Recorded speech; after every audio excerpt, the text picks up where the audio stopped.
qabxiiwwan ijoo kaasnee ilaallaa jechuudha. Inni biraa immoo Phaawulos eenyudha? Sadaffaarratti ergichi kun maaliif mandara sanaa barreeffamuun barbaachise? Kana xumuraatti immoo yaannonni ijoon ergaa Phaawulos warra Roomaatiif erge boqonnaawwan 16 sun qabxii maalirratti xiyyeeffatanii ergaan isaan dabarsan hoo maalidha kan jedhu tokkoon tokkoo isaanii kaasnee kan waliin ilaallu ta'a jechuudha. Ayyaanni gooftaan faana jira, galanni Yesuus haa ta'u. Seensarratti gaafa isin ka'u Roomee jechuun maaliin jennee gaafa kaanu qabxiiwwan lamatu amanama hiika Roomirraa kan ka'e jechuudha. Qabxii tokkoffaa magaalaan Room hundeeffamni ishii nama Roomelas jedhurraa moggaafamteeru tokko yaadota akkas jedhutu ka'a. Lammaffaa irratti immoo jecha warra Girikootaa cimaa jabaa kan jedhurraa moggaafamtee jedhanii hiika maqaa isaarratti qabxiiwwan akkas fakkaatan kanatu ka'a. Room bara sanaaf iddicha addaa Paakistaan Roomaa kan jedhu yookaan immoo madaba galaanaaf ta'u deddeebisa meeshaalee garaagaraa fe'iinsaaf kan ta'u bara ergaan kun barreeffamu keessa beekamtuudha jechuudha. Achi keessaa Feebeen ergaa kana qabdeetoo gaafa dhuftu naannoowwan garaagaraatiin daangeffamtee jirti. Magaalaa ho'ituu daldalaan beekamtuudha Room jechuudha. Magaalaan Roomaa jechuudha. Baricha sana keessatti Room Eesiyaadhaa fi Efesooniin dabalatee bulchaa turte. Baay'ee bulchiinsi mootummaa Room kun waggaa 200 oliidha. Haala maqaa isaaniitti illee olaaltan ta'e internal city jedhanillee moggaasaniiru. Yookaan immoo hiikni isaa mootummaa yookaan immoo bulchiinsa bara baraa kan jedhu kana jechuudha. Yaannumti qabxiin ijoonsaa mootummaa bara baraa jedhanii moggaasuu kun maalinni ooytan ta'e bittaan Room hamma handaara lafaatti deemuu danda'a. Yaada jedhu qabatanii ka'an hamma handaara lafaatti. Magaalaa kamiyyuu bituu dandeenya, mootummaa kamiyyuu bituu dandeenya. Kanaan boodatti maal jennee moggaasna? Internal city jennee moggaasna. Yookaan immoo mootummaa bara baraa jennee moggaasna jedhanii yaadota ijoowwan garaagaraa kaasaniiru jechuudha. Kanaaf magaalaan kun baay'inaan baricha sana keessatti Ayihudootatu keessatti baay'ata. Kanarraa kan ka'e diiyaasporaa dush jedhamee illee waamamu. Sababni isaa Ayihudoonni baay'een isaanii magaalaa Room keessa sila qubataniif jechumti diiyaasporaa jedhu kunillee baricha sana keessa akka moggaafameetti amanama jechuudha. Kanaaf seera barreeffama mataa ishii qabdi. Room kun jechuudha magaalaa guddoo Xaaliyaaniiti. Seera barreeffama mataa ishii keessatti naannoo biyya keenyatti kan baratame amma Xaaliyaa jennee gaafa jalqabnu Room keessatti gaafa jalqabamu garuu maqaarraa jalqabamu. Kuni maal jechuudha? Seera barreeffama mataa ishiiti jechuudha. Achirratti olaaltan ta'e seera barreeffama Roomati. Inni Roomee gabaabatti amma kana erga laallee boodatti Phaawulos eenyudha kan jedhuudhaaf macaafni qulqulluun ifaan ifatti ol kaa'edha. Filiphiyos boqonnaa 3 lakkoofsa 5 irratti maal jedha? Filiphiyos boqonnaa 3 lakkoofsa 5 irratti guyyaa sadaffaatti kanan kettaaname Israa'elaawii kanan ta'e qomoo Beniyaamii Ibroota keessaa Ibruu kanan seera baradhee beekamu Farisaawiidha. Kanaaf eenyudha Phaawulos kan jedhuuf gabaabumatti macaafa qulqulluun ifaan ifatti ol kaa'edha.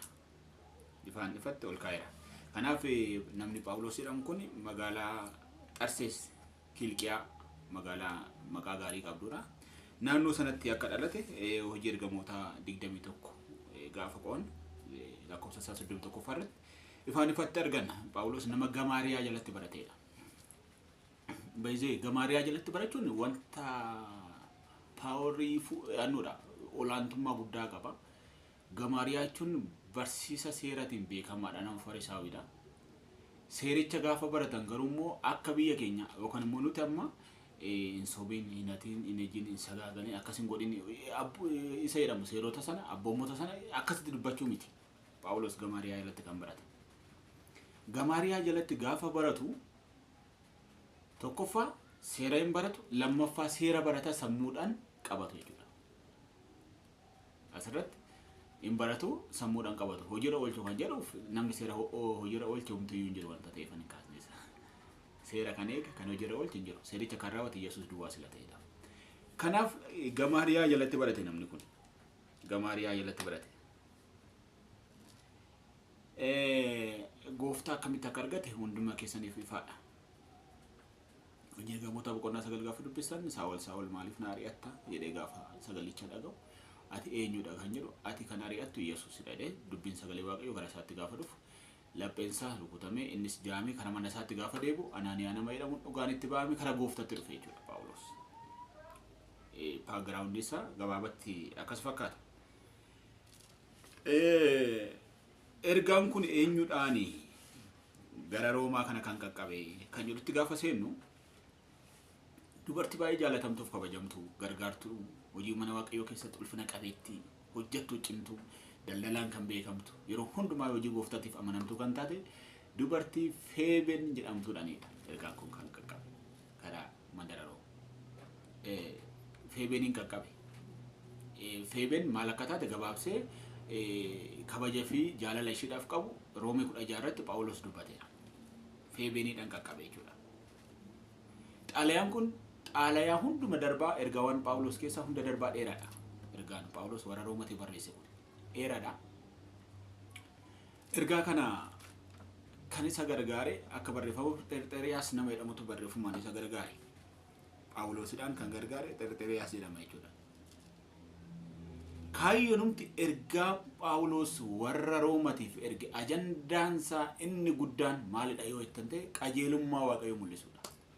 Qajeelummaa Waaqayyoo maal gochuudha mul'isuudha jechuudha.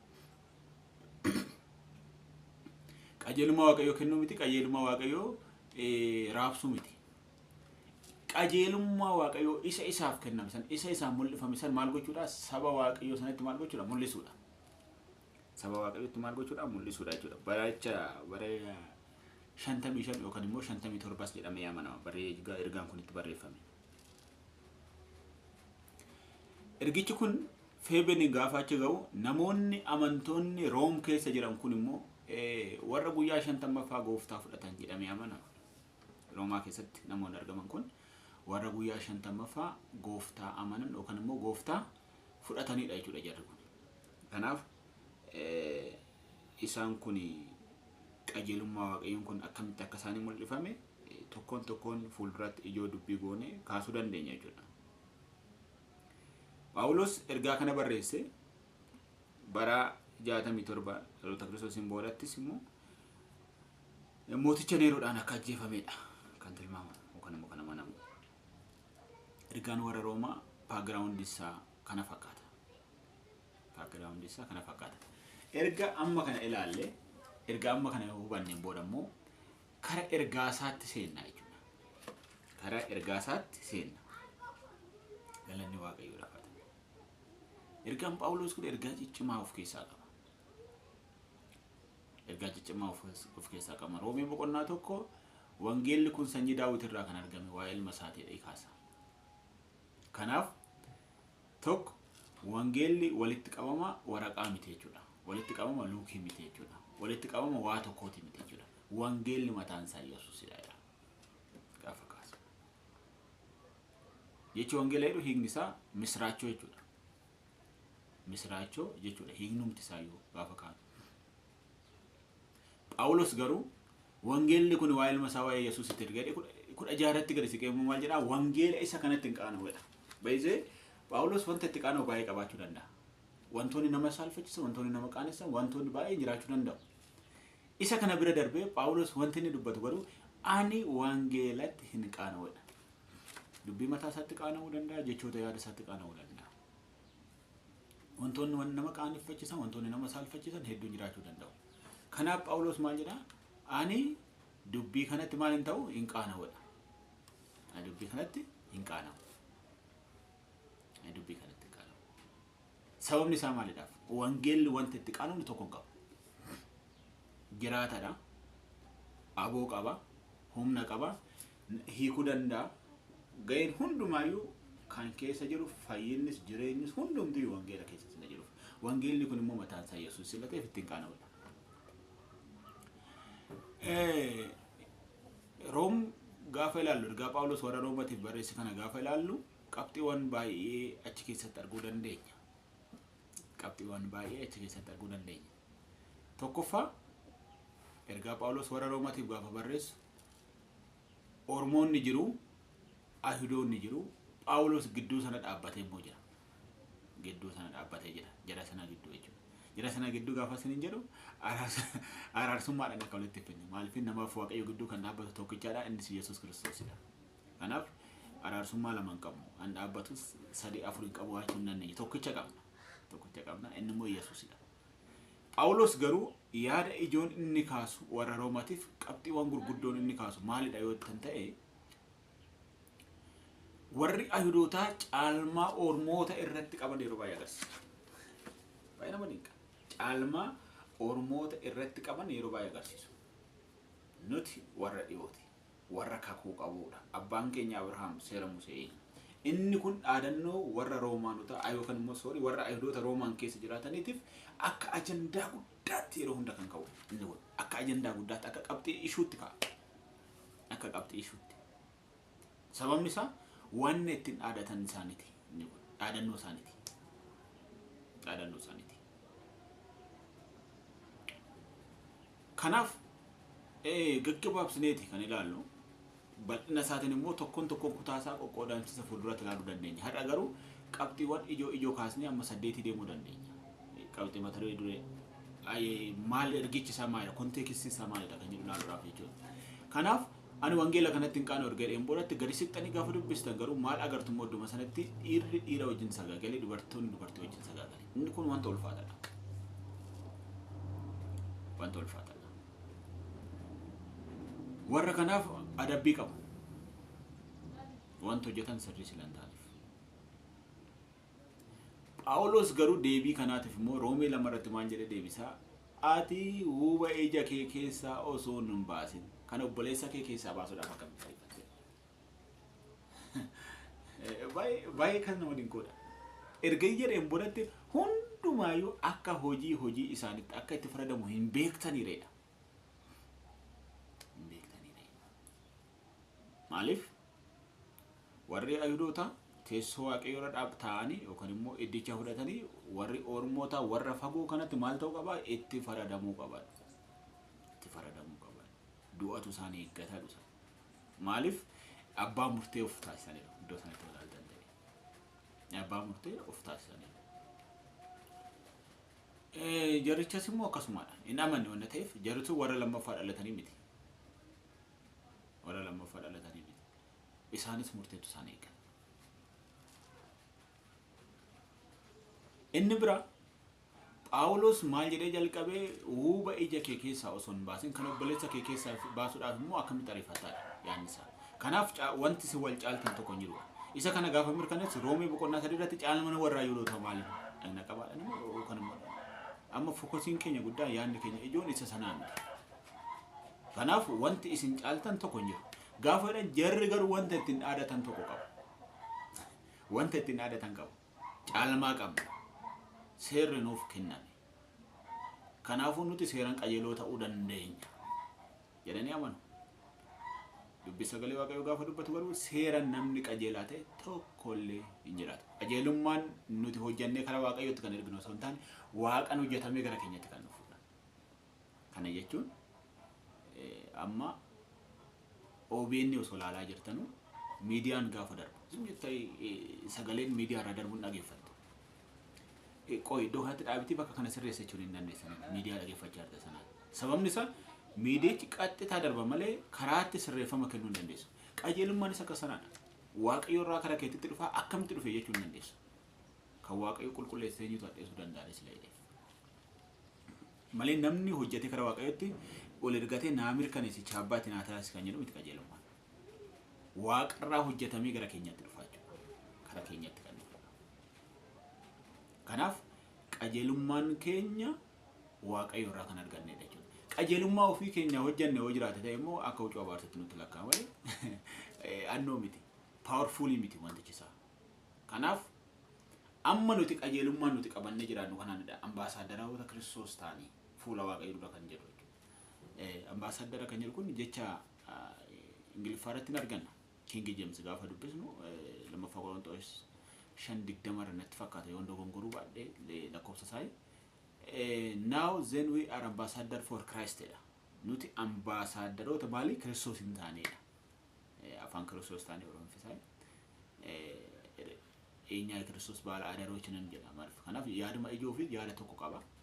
ambaasaadara kan jedhu immoo maanni himni isaa waaqayyoodhaan filatamne maal ta'an jechuudha biyya lafaa kana teenyerra. Kanaafuu biyya lafaa kanarra teenye waa'ee samii dubbanna jechuudha. Waa'ee biyya ergamneef sana. Namatti hin tolu. Waaw. Kanaaf qajeelummaan keenya maalidha? Samiidha gara keenyatti kenname jechuudha. Samiidha gara keenyatti kenname jechuudha. Kanaaf qajeelummaan nuti hojjennee karaa waaqayyootti argine chaabaa irratti nu taasise nu mirkaneesse nu osoo hin taane qajeelummaan nuuf hojjetamee gara keenyatti dhufe qabna jechuudha. Amantoonni kakuu haaraa isaadha. Kanaaf caalman warra Ayihudootaa kun maalinniidha kan jedheen Roomee 3 irratti. Caalmanumti warra Ayihudootaa kun maalinni gaafa jedhu isaan akkuma sila sidii kaase waan ittiin of jajan qabu, waan ittiin of kaasan qabu waan ta'eedhaaf. Abbaan keenya Abrahaam qabna.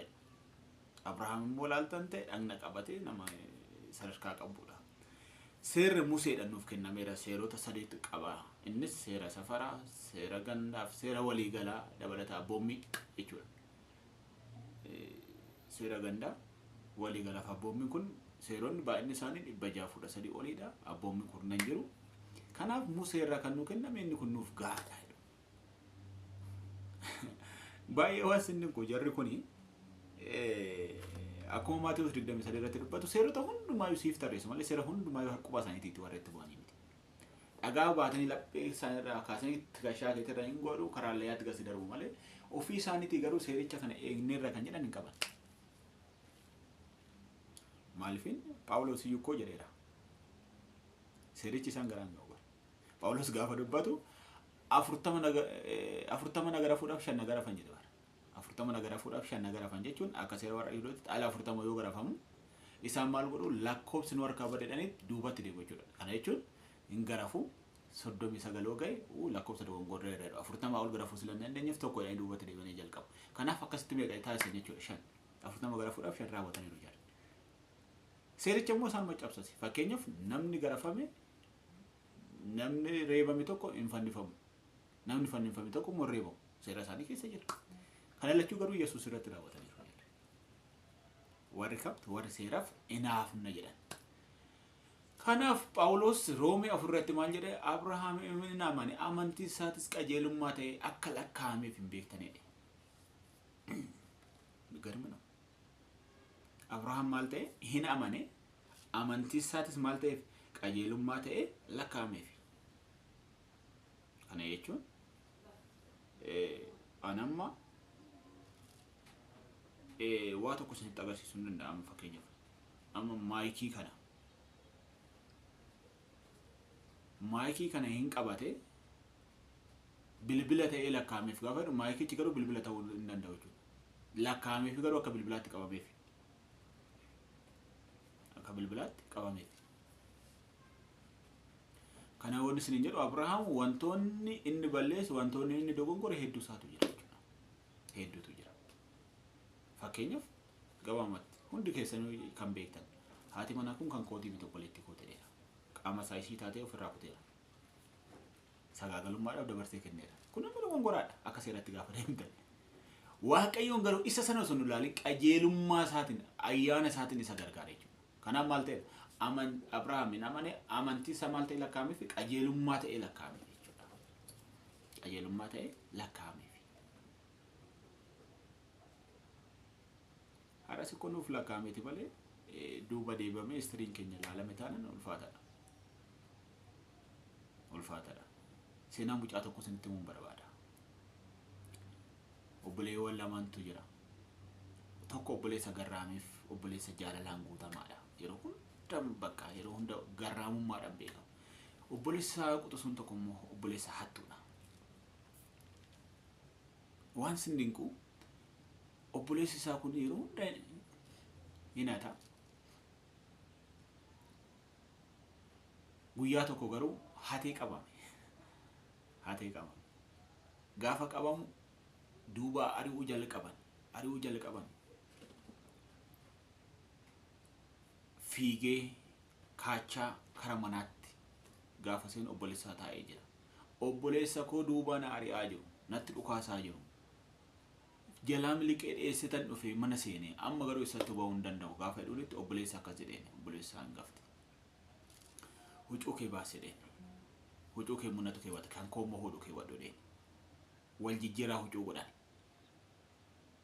kazaan maal ta'e jechuudha obboleessi hattuu sun huccuu obboleessa garraamii sanaa keewwate obboleessi garraamii sun immoo huccuu mucaa hattuu sanaa keewwate gaafa itti bahu mucaan nu dheessee dhufe kinoo hattuu sun isa kanaadha kanaaf maal goona arukutamu mala ta'u aduu isaan booda maal ta'e najiisa inni hate garuu manatti huccuu sana keewwate nafe anamma waa'ee obboloota lamaan isinitti himu miti yaadattu barreessa warra Ibrootaa gaafa dubbatu obboloota koo hamma nuun jedhutti nutti hin qaanofnedha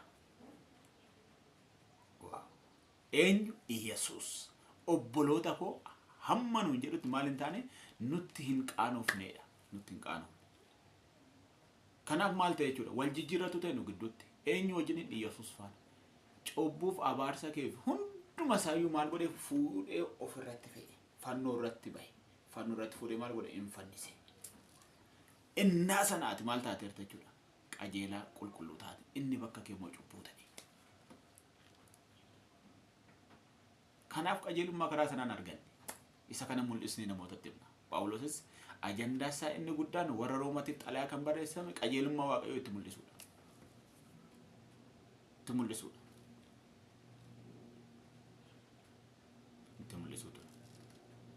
kanaaf jarri maal barbaadu yeroo hundumaayyuu seericha irratti dubbii irratti maal godhu qabxiiwwan garaagaraa kaasanii yaadu garuu gochuu hin danda'an qubaan isitti hin bu'an Roomee 5 irratti gaafa dubbistan waa'ee seera ayyaanni maal akka ta'e sirriitti erga dubbateen boodatti yaada isaanii keessa kan gale maalidha egaa bakka nuti ayyaana Waaqayyootiin tola erga fayyine qajeelummaa Waaqayyoo erga arganne akka barbaanne yoo taane maaltu nu dhorka kan jedhu yaada isaanii ijoo ture qabxii isaanii ijoo ture kanaafidha Roomeen boqonnaa ja'a gaafa jalqaba maal jedhee jalqaba egaa cubbuu hin hojjenne jechuudha reedee jalqaba cubbuu hin hojjenne kuni matumaan iyyuu hin ta'u nuti maal taaneerra warra seera jalaa duune warra duunee Kiristoos wajjin maal warra ta'e warra kaanedha kanaaf namni du'e tokko maalummaa isaa kaleessatiin jiraachuu hin danda'u seerri guddistuu turte harka guddistuu jala teenyee abbaa keenya eegaa turre eenyu Yesuusidhaan amma ayyaanni isaa sila nuuf dhufeef inni caalu sila nuuf dhufeef qaama keenya inni ta'e sila nuuf dhufeen harka guddistuu jala baanee harka Yesuus jala galleen harki sun maadhaa harka ayyaanati kanaaf nuti amma ayyaana Waaqayyoo keessa jirra ulfina Waaqayyoo keessa jirra kabaja sana keessadha kan nuti jirru kanaaf harka seeraa jalaa miti kan jirru amma jalaa duuneerra harka ayyaanaa sana jala galleerra harka ayyaanaa sana jala galleerra harka ayyaanaa sana erga jala garree waa lama jala jiraachuun baay'ee hin danda'amu seeras jalas ayyaana jalas jiraachuu hin danda'amu isin warra seera eeguudhaan qajeelota ta'uu barbaadan jedha miti Galaatiyaa boqonnaa 5 yaadattu lakkoofsa 4 irraa kaastee gaafa dubbistan isin warri seera eeguudhaan qajeelota ta'uu barbaadan Kiristoos Yesuus ofirraa kuttaniirtudha jala murtanii beekuu qabdu isa kana Kiristoos Yesuus maal gootaniirtu ofirraa kuttaniirtu warri maal ta'uu barbaadan warri seera eeguudhaan qajeelota ta'uu barbaadan kanaaf tola ayyaana Waaqayyootiin dhiifamuuf furamuu cubbuu warra arganne aloota haaraa taane uumama haaraa taane Kiristoos wajjin jiraachuudhaaf huccuu keenya miiccannoo osoo hin taane lammaffaa dhalannee warra dhufne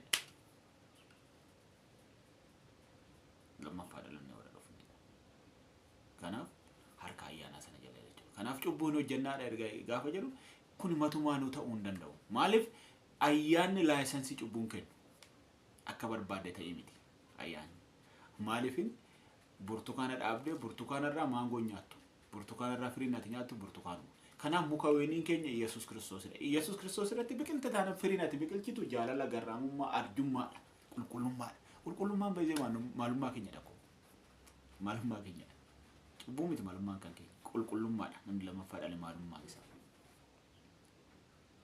kanaaf cubbuun hojjanna jechuudha yaadattu Roomee torbarratti gaafa sixxanii seerri akkasin godhin gaafa naan jettoon wanna sana bareedhaa miti 20 irraa kaasanii immoo gaafa dubbisan Roomee 20 irraa kaastee gaafa dubbisan seerri koo akkasin godhin gaafa naan jettoon wanna sana bareedha yoon akkasin hin jedhu seerri cubbamtuu taatee miteedha seerri qajeeluudha qulqulluudhas garuu fedha foon kootii kun karasitti na harkisa na yaadachiisteedha maal cubbuudhuma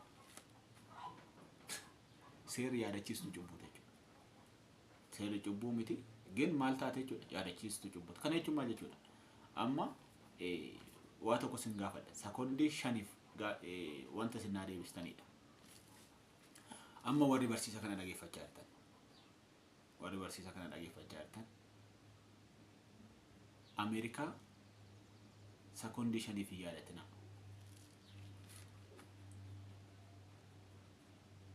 ish naaf deebi'eera amma tanaan dursee gaafan dubbachaa ture namni Amerikaa yaadachaa jirtan as keessa jirtan amma garuu Amerikaa yaadatina innaan hundumtiyyuu yaada maal taataniirtu magaalallee beekuu baanne Amerikaa kan jedhu yaada sana keessa galcha kanaaf seerri maalidha yaadachiisuudha isomin gaafa ishiin jettu waa'ee sobaasan xinxaaltaa jechuudha fedhiin foon keetii kun immoo dadhabaa sila ta'e kan isitti galtaa jechuudha ayyaana waaqayyoo gaafa nu garuu maal ta'a kara ulfinaatti nu guddisa jechuudha kara ulfinaatti baay'ee garaagarummaa lama qaba garaagarummaa isaanii sitti hin barbaada seera jechuun hojii gaarii yookaan immoo gocha ofii keenya hojjanne fuuldura waaqayyootti gabaasa dhiyeessuudha seerri gabaasa dhiyeessuudha ayyaana jechuun immoo waaqayyoon wanta ofii isaatiin of hojjate ta'e waaqayyoon kana naaf godheera afaan koo galataan guuteera anumaayyuu hin qabu inni akkasumatti tola na fayyiseera inni fuuldura waaqayyootti gabaasa dhiyeessuudha wanta inni nuuf hojjate baay'ee ayyaanni wanta waaqayyoon nuuf hojjate dubbanna seerri immoo wanta ofii keenya hojjanne immoo maal goona dubbanna garaagarummaa isa kana kanaaf nuti warra ayyaana waaqayyootiin tola fayyada qajeelummaa sanatti agarsiisa warra sanatti Phaawulos warra Roomatti Roome 8 egaa warri Kiristoos Yesuusitti qabamee jiraatu firdiin itti faradamu tokko illee hin jirudha Roome 2 sin deebisa hunduma isaaniiyyuu akka hojii isaaniitti itti faradamadhe Roome 8 immoo warra Kiristoos Yesuusitti qabamanitti firdii faradamu hin jirudha jecha kana lamaan walitti nu araarse onaan jetta waliin lolle tokko Roomen boqonnaan 2 hundumaayyuu akka hojii isaaniitti itti faradama gaafa jedhu warra amananiif miti akka hojii isaaniitti warra jiraataniif Roome 8 immoo egaa firdiin itti faradamu hin jiru miti kan inni jechaadha warra Kiristoos Yesuusitti amananii jiraatan isaan sun warra lammaffaa dhalatanii lanni Yesuus ifata kutaa ittaan yeroo biraatti fuudha ayyaana waaqayyoon baay'atee